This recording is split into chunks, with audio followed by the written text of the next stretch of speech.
to my feathers in duet. I have stood here from break of day.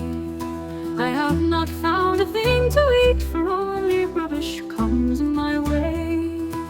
Am I to live on nothing long? Mutter the old crane of court, for all my pains on living low. King Murray walked to meet his court, the palace yard and riverside.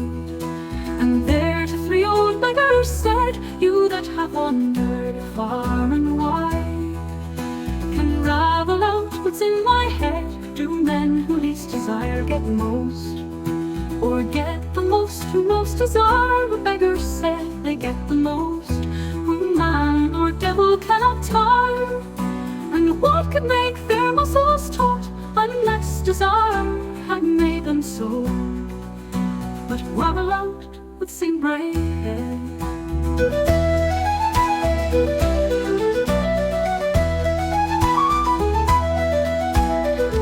Men who least desires to, one of you three is a rich man, for he shall have 1,000 pounds who is first to sleep, if but he can sleep before the third moon sounds. And there unmerry as a bird with his old thoughts King Murray went from riverside and palace yard, and left them to their argument. "And if I win," one beggar said, "though I am old, I shall persuade a pretty girl to share my bed. The second, I shall learn a trade. The third, I reach all the course among the other gentlemen, and lay it all upon a horse. The second, I have thought again.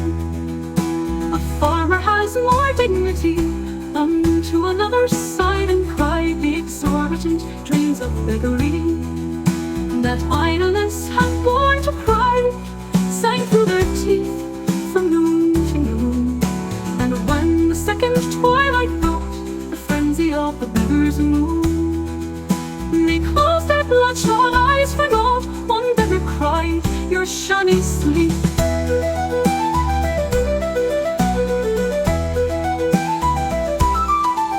And thereupon their anger grew, till they were whirling in a heap. They'd mauled and beaten the night through, or sat upon their heels to rail.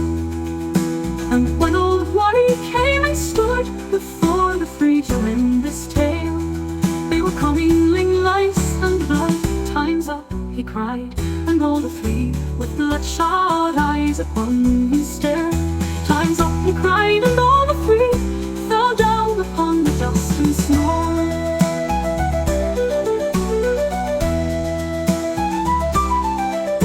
"Maybe I shall be lucky yet, now they're silent," said the crane.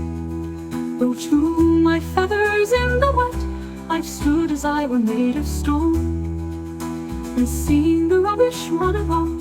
It's certain there are trout somewhere, and maybe I shall take a trout, if but I do not seem to care."